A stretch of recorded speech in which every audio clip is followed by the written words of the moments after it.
Sungai Batanghari di wilayah Kabupaten Muaro Jambi meningkat.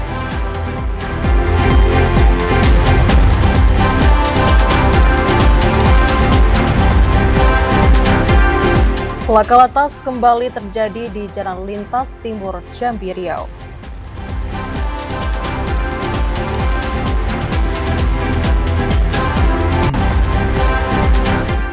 Pasca terbakarnya gedung sekolah, seluruh siswa SMP Negeri 20 Kota Jambi belajar daring.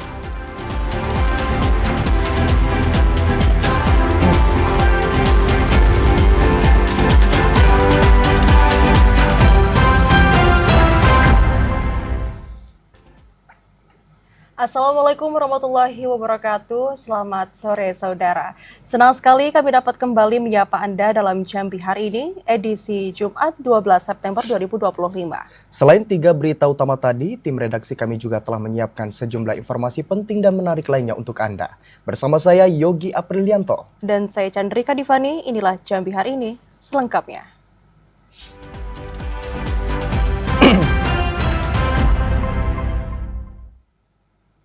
Mengawali informasi Jambi hari ini, saudara, debit air Sungai Batanghari di wilayah Muaro Jambi kembali meningkat. Meski ketinggian air masih jauh dari status siaga 3, namun masyarakat diminta untuk tetap waspada terhadap banjir luapan.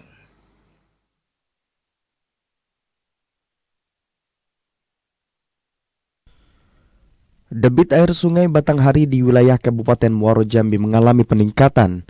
Berdasarkan catatan BPBD Muaro Jambi, ketinggian air Sungai Batanghari pada hari ini di angka 9,40 meter atau naik 20 cm dibanding hari sebelumnya hanya 9,20 meter.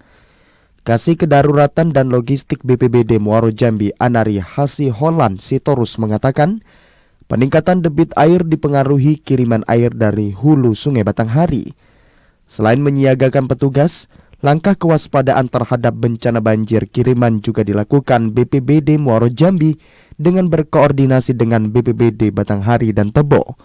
Meski ketinggian air masih jauh dari status siaga 3, namun masyarakat diminta untuk tetap waspada terhadap banjir luapan. Selain bencana banjir, masyarakat juga diimbau untuk waspada terhadap angin kencang.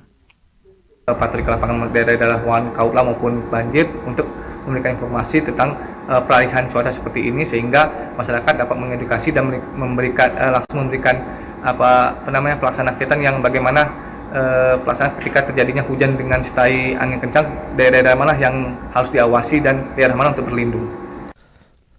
Berdasarkan pemetaan BPBD Muaro Jambi, 8 kecamatan masuk dalam daerah rawan bencana banjir luapan Sungai Batanghari. 8 kecamatan tersebut yakni Kecamatan Sekernan, Jambi Luar Kota, Taman Rajo, Marosebo, Kumpe Ulu, Kumpe Ilir, Mestong, dan Kecamatan Sungai Gelam. Azam Afnan, TVRI Jambi melaporkan. Saudara, BPBD Merangin siaga menghadapi potensi terjadinya banjir dan longsor. Tak hanya itu, BPBD Merangin juga memperkuat koordinasi dengan pemerintah kecamatan dan desa. Dalam beberapa minggu terakhir, Kabupaten Merangin dilanda hujan dengan intensitas ringan hingga lebat. Kondisi itu berpotensi menyebabkan terjadinya banjir dan longsor. Kepala Pelaksana BPBD Merangin, Sahiri, mengatakan, berbagai upaya terus dilakukan BPBD Merangin untuk mengantisipasi terjadinya bencana. Selain menyiagakan 47 personil, BPBD Merangin juga memperkuat koordinasi dengan pemerintah kecamatan hingga desa, mengidentifikasi kebutuhan sumber daya di berbagai titik wilayah dan memastikan jalur evakuasi aman. Langkah itu sesuai dengan instruksi BPBD Provinsi Jambi dan Bupati Merangin. Bahwasanya pada tanggal 11 Agustus kemarin menyampaikan bahwa untuk BPBD Provinsi Jambi untuk melakukan langkah-langkah, dan alhamdulillah kami BPBD Merangin melakukan langkah. Yang pertama menyampaikan sosialisasi atau himbauan terhadap masyarakat melalui camat Kabupaten Merangin. Selain banjir dan longsor, BPBD Merangin juga mengimbau masyarakat agar waspada angin puting beliung saat terjadinya hujan. M. Sobar, TVRI Jambi melaporkan. Informasi lainnya, saudara, kecelakaan beruntun yang melibatkan 2 mobil dan 1 sepeda motor kembali terjadi di Jalan Lintas Timur Sumatera Jambi, Riau. Laka lantas tersebut membuat 2 pengendara sepeda motor dilarikan ke puskesmas. Kecelakaan beruntun terjadi di Jalan Lintas Timur Sumatera Jambi, Riau, tepatnya di Desa Sekernan, Kabupaten Muaro Jambi. Kecelakaan bermula saat kendaraan minibus bernomor polisi BM1252DB mengalami pecah ban bagian depan sehingga kendaraan langsung oleng. Tabrakan beruntun yang melibatkan 2 unit mobil dan 1 sepeda motor tidak dapat dihindarkan. 1 mobil lainnya yang terlibat tabrakan pada Jumat pagi tersebut yakni ambulan milik Dinas Sosial Kabupaten Muaro Jambi yang melaju dari arah kota Jambi. Sedangkan 2 pengendara sepeda motor terpental keluar jalur jalan raya usai menabrak kendaraan minibus. Meski tak ada korban jiwa, namun 2 pengendara sepeda motor langsung dilarikan ke puskesmas terdekat untuk mendapatkan pertolongan medis karena mengalami luka di bagian kaki.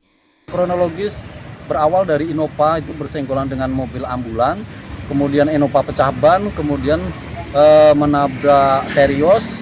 Setelah kena Terios baru kena sepeda motor. Untuk Innovanya datang dari arah Merlung menuju kota Jambi, ambulannya dari kota Jambi menuju arah Merlung. Kecelakaan beruntun ini telah ditangani Satlantas Polres Muaro Jambi. Kepolisian kembali mengingatkan kepada pengendara untuk selalu memastikan kendaraan dalam kondisi siap pakai sebelum digunakan. Selain itu, pengendara juga diminta untuk memastikan diri dalam kondisi fisik yang prima dan mematuhi rambu lalu lintas untuk keselamatan. Azam Afnan, TVRI Jambi melaporkan. Sementara itu, pasca terbakarnya gedung sekolah, seluruh siswa SMP Negeri 20 Kota Jambi masih diliburkan. Untuk sementara, seluruh siswa belajar menggunakan sistem daring. Pasca kebakaran yang menghanguskan gedung SMP Negeri 20 Kota Jambi membuat sistem belajar mengajar di sekolah terganggu. Untuk mengantisipasi risiko bahaya terhadap siswa, pihak sekolah terpaksa menghentikan sementara kegiatan tatap muka. Wakil Kepala Sekolah Bidang Kesiswaan Rianto mengatakan, kegiatan belajar mengajar untuk sementara waktu akan dilakukan secara daring agar siswa tidak ketinggalan jam pelajaran. Meski siswa diliburkan, namun suasana sekolah masih terlihat ramai. Guru dan siswa yang tergabung dalam OSIS berinisiatif melakukan gotong royong membersihkan puing-puing sisa kebakaran. Hari ini dari SMP 20 ada rapat bersama bahwa kita sepakat untuk hari ini anak untuk belajar daring. Nah, karena mengingat banyak serpihan-serpihan puing dari kebakaran kemarin yang belum kita singkirkan, belum kita bersihkan. Jadi untuk menjaga kenyamanan, keamanan anak, sehingga hari ini kita belajar secara daring. Rianto menambahkan, pihak sekolah bersama Dinas Pendidikan Kota Jambi saat ini masih melakukan pendataan kerusakan. Sambil menunggu perbaikan gedung, proses belajar mengajar akan dipindahkan ke perpustakaan dan laboratorium. Joko, TVRI Jambi melaporkan. 22 kepala dinas di lingkungan pemerintah Kota Jambi menjalani tes urin. Dari hasil sementara terdapat beberapa kepala dinas yang dinyatakan positif mengkonsumsi obat-obatan. Pemerintah Kota Jambi melaksanakan tes narkoba terhadap 22 orang kepala dinas. Dari hasil sementara terdapat beberapa kepala dinas yang dinyatakan positif mengkonsumsi obat-obatan. Saat ini pemerintah Kota Jambi masih menunggu hasil resmi laporan dari Badan Narkotika Nasional untuk bisa memastikan kebenaran temuan tersebut. Sekretaris Daerah Kota Jambi Ridwan membenarkan hasil tersebut, namun menegaskan bahwa obat yang terdeteksi bukanlah narkoba, melainkan obat penenang seperti obat tekanan darah tinggi dan obat pereda nyeri. Ridwan juga meyakinkan tidak ada satupun pejabat atau kepala dinas di Kota Jambi yang terindikasi mengkonsumsi narkoba. Pengecekan kali ini menjadi persyaratan utama dalam proses job fit atau evaluasi jabatan kepala dinas. Kita ini kan kadang-kadang ada obat, ya salah satu juga bukan ketergantungan, jenis obat-obat yang memang jadi salah satu untuk menghilangkan rasa nyeri, rasa letih, rasa capek. Tes urin kali ini digelar untuk bisa memastikan seluruh pejabat di lingkungan pemerintah Kota Jambi terbebas dari obat-obatan terlarang. Pemerintah Kota Jambi juga menegaskan akan memberikan sanksi tegas apabila terdapat pejabat yang terbukti mengkonsumsi narkoba. Joko TVRI Jambi melaporkan. Kemendagri aktifkan kembali Siskamling tingkat RT dan RW. Informasi selengkapnya akan kami hadirkan usai jeda, tetaplah di Jambi hari ini.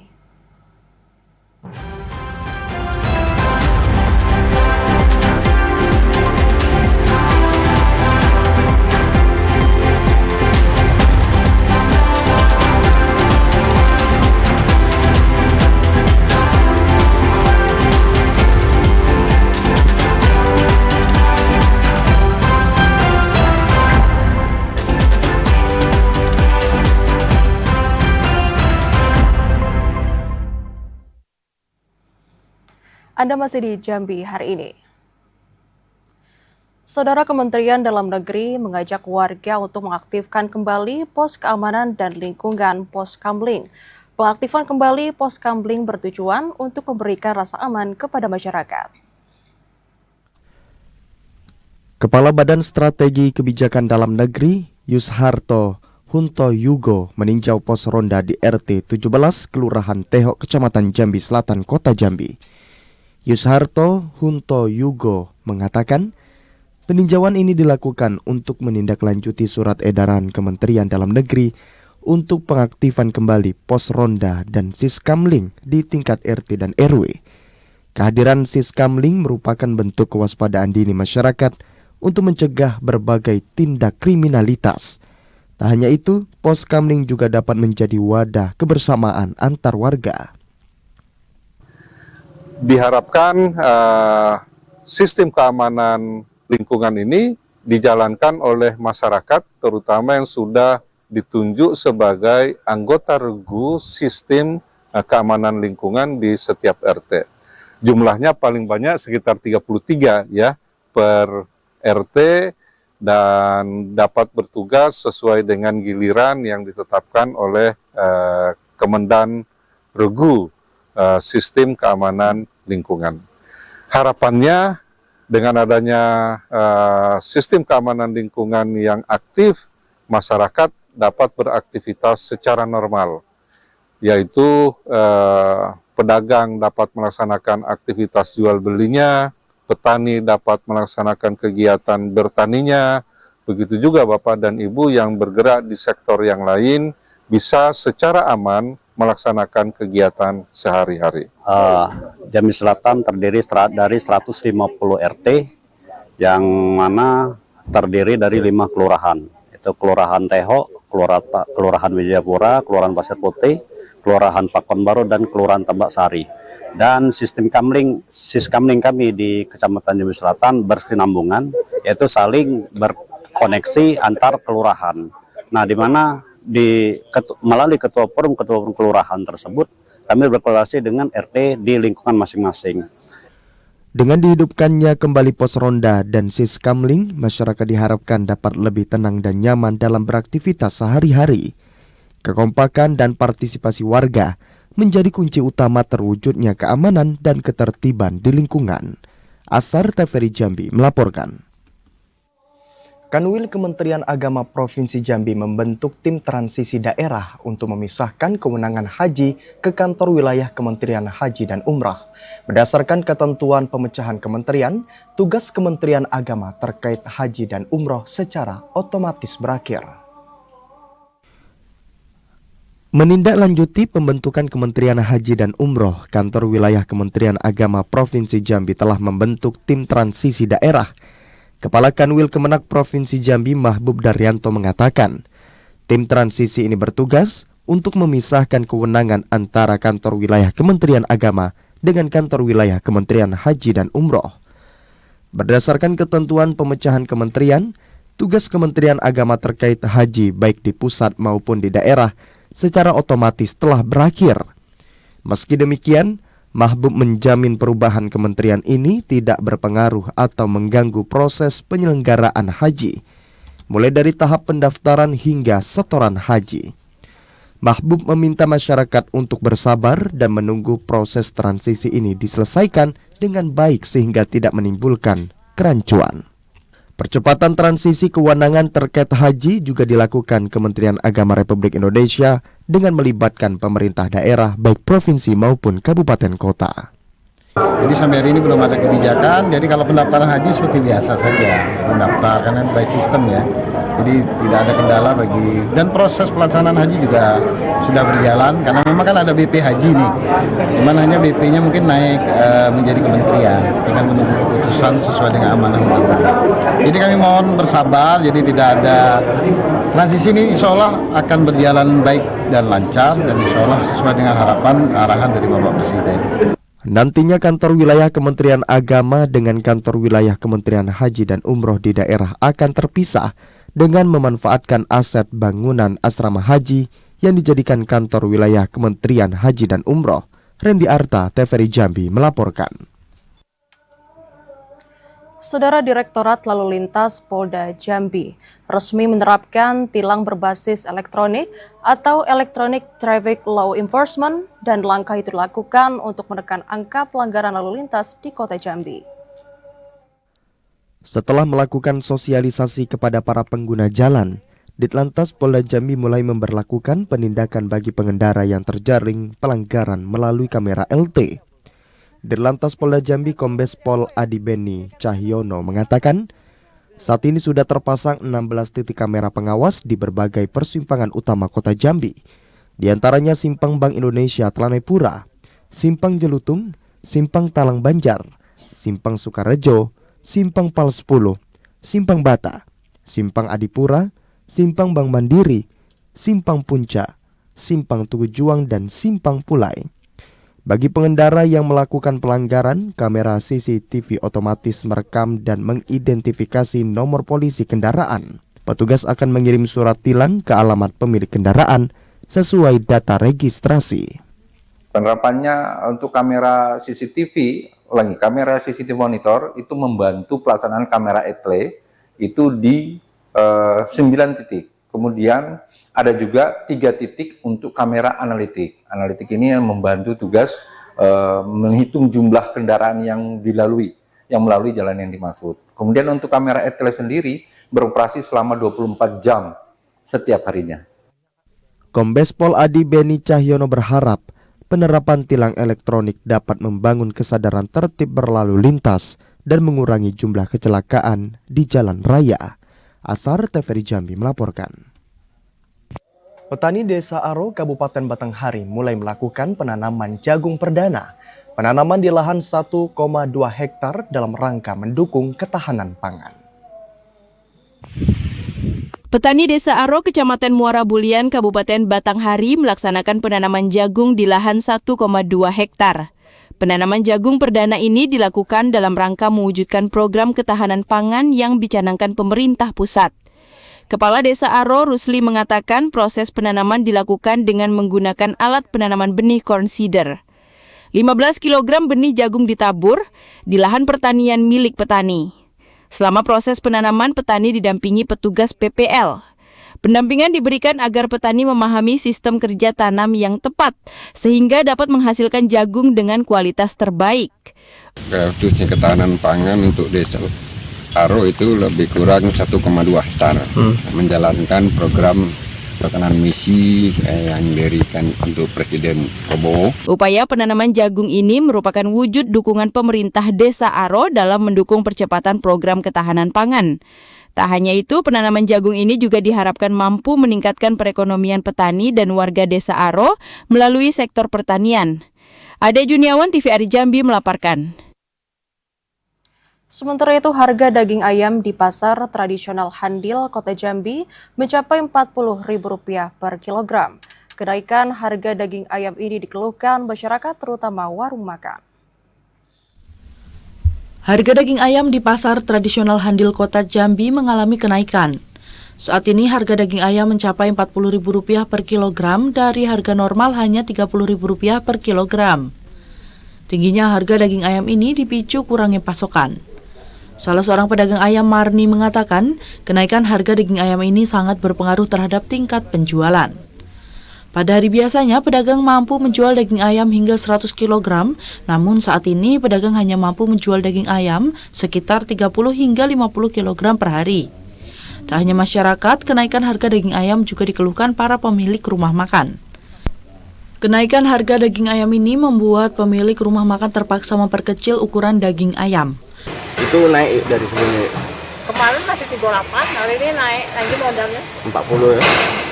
Apa sebabnya yuk naik? Katanya alasannya ayam tak ada di gudang. Ayam tak ada di gudang ya? Itu sih bagi konsumen berdampaknya Bang untuk saat ini. Lagi harga ayam 40.000 kan, sudah berapa hari ini, hampir seminggu ini naik terus nih. Dari harga 35.000 sekarang 40.000. Kalau kita beli ayam untuk apa nih? Kalau itu sih kan ada warung-warung kecil-kecilan lah di rumah kan. Rumah makan ya? Iya, rumah makan. Berdampaknya sekarang Bang. Dan lagi daya jualnya jadi kita bingung, nggak masuk jadi di harga jual kita di rumah makan sampai beli di ayam di sini nih, jadi mau naikin harga juga bingung kan. Pedagang berharap pemerintah daerah segera melakukan operasi pasar untuk menstabilkan harga daging ayam sehingga daya beli masyarakat kembali stabil. Joko TVRI Jambi melaporkan. Saudara Bupati Tebo terima kunjungan kerja Pangdam 20 Tuanku Imam Bonjol. Informasi selengkapnya akan kami hadirkan dalam segmen advertorial. Tetaplah bersama kami di Jambi hari ini.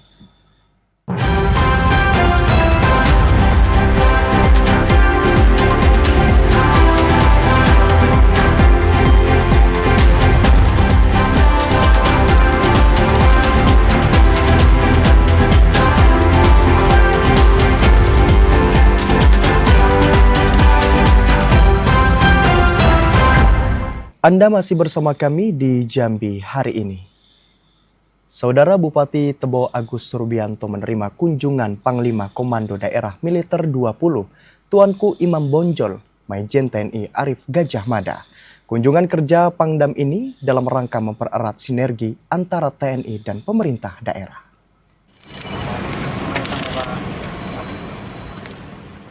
Kedatangan Pangdam 20 Tuanku Imam Bonjol, Majen TNI Arief Gajah Mada ke Kabupaten Tebo disambut Bupati Agus Rubianto. Dalam sambutannya, Agus Rubianto menyambut baik kunjungan kerja Pangdam 20 Tuanku Imam Bonjol ke Kabupaten Tebo. Agus berharap kerjasama yang selama ini telah terbangun antara pemerintah Kabupaten Tebo dan TNI dapat terus ditingkatkan, terutama dalam mendukung program pemerintah pusat. TNI hadir tak hanya menjaga pertahanan dan keamanan, namun juga mendukung pembangunan dan kesejahteraan masyarakat. Sementara Majen TNI Arief Gajah Mada menegaskan komitmen TNI untuk selalu hadir di tengah rakyat. Tak hanya dalam aspek pertahanan, namun TNI juga berkomitmen akan menjadi mitra strategis pemerintah dalam pembangunan nasional. Kunjungan kerja ini diharapkan dapat mewujudkan kolaborasi antara pemerintah Kabupaten Tebo dan TNI agar semakin solid. Intizam, TVRI Jambi melaporkan. Saudara Wakil Bupati Kerinci Morrison menghadiri BIMTEK dan Jambore PAP PDSI seprovinsi Jambi tahun 2025. Morrison menekankan anggota BPD untuk lebih aktif mengawasi jalannya pemerintahan desa dan menyuarakan aspirasi masyarakat. Wakil Bupati Kerinci Morrison menghadiri bimbingan teknis BIMTEK dan Jambore Persatuan Anggota Badan Permusyawaratan Desa Seluruh Indonesia seprovinsi Jambi tahun 2025. Kegiatan ini berlangsung di Kecamatan Kayu Aro, Kabupaten Kerinci. Morrison menekankan pentingnya peningkatan kapasitas anggota BPD agar mampu menjalankan fungsi legislasi desa, pengawasan, dan menyalurkan aspirasi masyarakat. Morrison mendorong agar anggota BPD untuk lebih terbuka dan berkomunikasi dengan warga, serta mampu membangun sinergi dengan pemerintah desa. Mudah-mudahan penyelenggaraan BIMTEK dan Jambore ini berjalan dengan baik dan lancar. Harapan kami ke depan, semoga BPD berperan aktif dan dalam melaksanakan pembangunan masyarakat desa. BIMTEK dan Jambore Persatuan Anggota Badan Permusyawaratan Desa Seluruh Indonesia seprovinsi Jambi tahun 2025 menjadi ruang belajar bersama sekaligus ajang konsolidasi antar anggota BPD. Sejumlah isu strategis yang dibahas mencakup tata kelola pemerintahan desa, transparansi anggaran, hingga tantangan pembangunan di tengah cuaca ekstrem dan ketahanan pangan. Ilwan TVRI Jambi melaporkan. KPID Provinsi Jambi menyelenggarakan sosialisasi pedoman perilaku penyiaran dan standar program siaran. Sosialisasi ini bertujuan untuk meningkatkan pemahaman lembaga penyiaran, insan media, dan masyarakat terkait regulasi penyiaran. Pedoman perilaku penyiaran dan standar program siaran P3 SPS menjadi rujukan penting dalam mengawal isi siaran agar tetap mendidik, memberikan informasi yang benar dan menghibur. Tak hanya lembaga penyiaran, P3 SPS juga harus dipedomani dan dipahami oleh seluruh insan media dan masyarakat. Hal itu dikatakan Ketua KPID Jambi, Kemas Al-Fajri, saat sosialisasi P3 SPS yang digelar di ruang pola kantor Gubernur Jambi. Kemas Al-Fajri mengatakan, sosialisasi ini merupakan langkah konkret untuk memastikan seluruh lembaga penyiaran di Provinsi Jambi memahami dan mematuhi regulasi penyiaran. KPID berkomitmen untuk menghadirkan siaran yang sehat, berkualitas, dan bermanfaat bagi seluruh masyarakat. Media penyiaran yang betul-betul punya integritas, punya kredibilitas, dan bisa dipertanggungjawabkan itu TV dan radio. Nah, terkait dengan media sosial tentu kita belum masuk pada wilayah media sosial.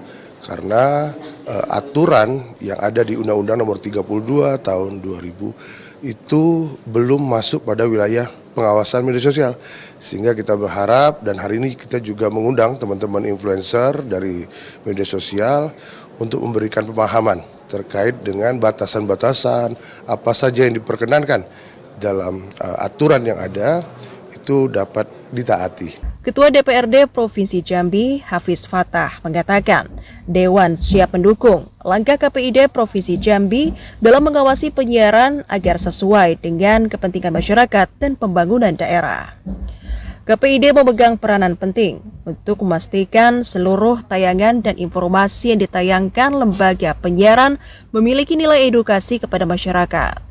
Kami juga menitipkan begitu banyak tantangan hari ini di era dunia digital ini, banyak tantangan kita sebagai masyarakat berbangsa dan juga daerah Provinsi Jambi. Bagaimana KPID mengambil peran penting dalam menyajikan ataupun mengontrol pemberitaan-pemberitaan yang di media, dan juga kami berharap KPID juga mampu mengedepankan pemberitaan-pemberitaan yang valid, faktual, dan juga mencerdaskan bangsa khususnya Provinsi Jambi. Kegiatan ini menghadirkan pemateri dari Dinas Kominfo Provinsi Jambi, Husni Mubarak.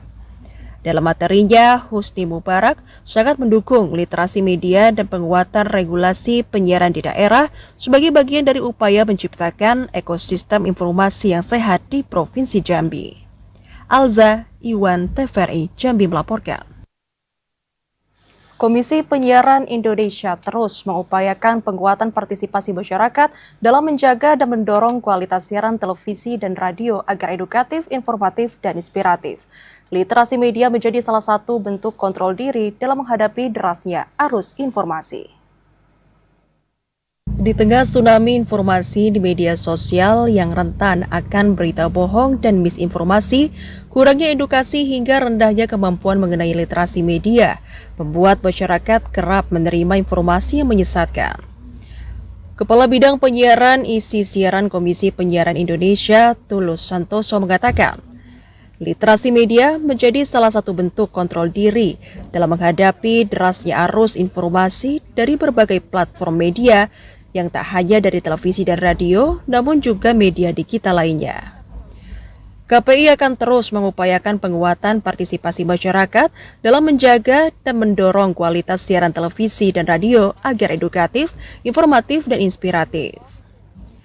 Masyarakat perlu memiliki daya kritis dan kemampuan literasi media yang kuat agar tidak mudah terpapar informasi yang menyesatkan. Tulus Santoso memberikan penekanan pentingnya peran KPI daerah dalam melakukan pengawasan isi siaran, sekaligus mendorong partisipasi publik dalam pengawasan media. Kami tuh selalu mengawasi, tapi juga mengontrol, mengedukasi gitu ya. Kami mengingatkan bahwa ada regulasi-regulasi yang harus dipenuhi. Ada loh pembatasannya. Tapi kalau di platform digital kan kita nggak ada tuh istilahnya platform-platform bisa kita kumpulkan, kita bilang ada loh norma-norma di Indonesia yang kemudian harus dipenuhi, ada loh regulasinya, gitu. Nggak ada karena mereka sangat independen dengan community guideline-nya, dan sampai saat ini kita sendiri belum bisa untuk meminta penyesuaian community guideline dengan regulasi yang ada di Indonesia. Asisten Perekonomian dan Pembangunan Provinsi Jambi, Johan Syah mengatakan, dukungan dan kolaborasi dari berbagai pihak menjadi salah satu kunci dalam mewujudkan penyiaran daerah yang berkualitas. Pemerintah Provinsi Jambi akan selalu mendukung lembaga penyiaran untuk menayangkan tayangan-tayangan yang informatif dan edukatif. Bagi lembaga-lembaga penyiaran, ini harus selalu dilakukan sosialisasi dan rangka untuk mengikuti bagaimana pedoman siaran ini supaya dilaksanakan dengan baik. Dengan siaran yang baik saja itu belum tentu unsurnya juga bisa diterima oleh masyarakat. Maka banyak unsur siaran yang harus kita skemanya lebih baik. Di samping hiburan, kemudian juga ada edukasi yang disampaikan dengan baik kepada masyarakat. Johan Syah menambahkan, Pemprov Jambi mendukung langkah KPID dalam mengawasi penyiaran agar sesuai dengan kepentingan masyarakat dan pembangunan daerah. Silva Iwan, TVRI Jambi melaporkan. Papan akrilik eksis di kalangan mahasiswa Gen Z. Informasi selengkapnya akan kami hadirkan usai jeda. Tetaplah bersama kami di Jambi hari ini.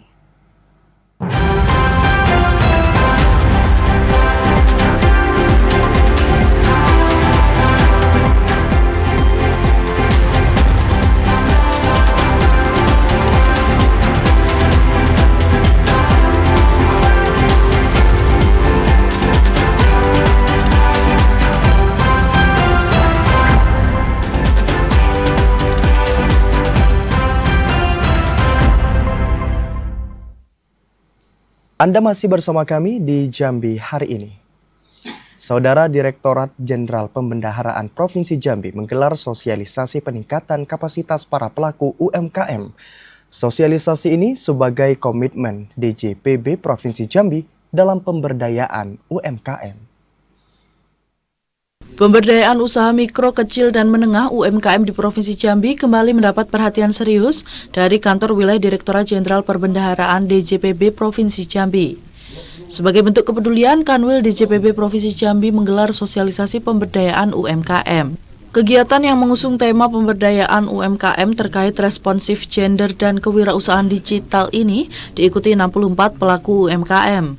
Kepala Kanwil DJPB Provinsi Jambi Tunas Agung Jiwa Brata mengatakan 90% sektor usaha nasional saat ini digerakkan oleh UMKM. Selain digitalisasi usaha, keberpihakan gender dalam pemberdayaan UMKM juga merupakan tantangan utama yang dihadapi UMKM saat ini. Dunia usaha tidak boleh hanya didominasi oleh laki-laki, melainkan juga harus membuka ruang lebih luas bagi perempuan. Peran ibu-ibu atau perempuan dalam sektor usaha sangat positif dan perlu terus kita dorong. Kanwil DJPB Jambi melihat implementasi kegiatan pemberdayaan ini tidak hanya sebatas pelatihan, namun juga pembinaan berkelanjutan. Seiring berjalannya waktu, jumlah UMKM binaan terus meningkat, hingga kini mencapai 64 pelaku usaha. Sasarannya tentu saja yang paling penting adalah pemahaman dari sektor UMKM terhadap tantangan-tantangan yang ada di mereka itu, terutama dari sisi digitalisasi usaha lah ya. Makanya kemudian kita mengundang 2 orang narasumber dari akademisi Universitas Jambi yang beliau paham betul mengenai digital, wirausaha digital itu, sehingga dengan hal ini pun harapan kita adalah banyak hal yang bisa diperoleh oleh sektor UMKM, terutama bagaimana memanfaatkan teknologi digital itu untuk meningkatkan skala usahanya tentu saja. Beberapa kriteria utama dalam pemberdayaan UMKM mencakup bukti keberadaan usaha, kualitas sumber daya manusia, kegigihan dalam berusaha, dan komunikasi aktif dengan pihak pembina. Kegiatan ini diharapkan menjadi momentum bagi UMKM Jambi untuk tidak hanya bertahan namun juga bertransformasi menghadapi era digital. Dengan dukungan yang responsif gender, UMKM di Provinsi Jambi diharapkan tumbuh inklusif, inovatif, dan mampu bersaing di pasar yang lebih luas. Furi Adli, TVRI Jambi melaporkan. Saudara, digitalisasi menjadi salah satu kunci utama pengembangan UMKM pada era digital saat ini. Digitalisasi UMKM memiliki hubungan yang erat sekaligus menjadi salah satu faktor kunci peningkatan dan penguatan perekonomian nasional. Digitalisasi telah menjadi sebuah keniscayaan bagi pelaku UMKM untuk dapat bertahan dan berkembang pada era digital saat ini. Perkembangan teknologi digital diyakini dapat memberikan dampak positif terhadap pemulihan dan pertumbuhan UMKM serta perekonomian nasional. Sebagai bentuk kepedulian, Direktorat Jenderal Perbendaharaan Provinsi Jambi menunjukkan komitmennya dalam mendukung sektor UMKM dengan menggelar sosialisasi pemberdayaan UMKM. Kegiatan ini ditujukan untuk memperkuat kapasitas pelaku usaha agar mampu beradaptasi dengan perkembangan teknologi sekaligus mendorong inovasi usaha yang lebih berdaya saing. Dalam pelatihan ini, peserta dibekali strategi pemanfaatan media sosial dalam pemasaran produk UMKM.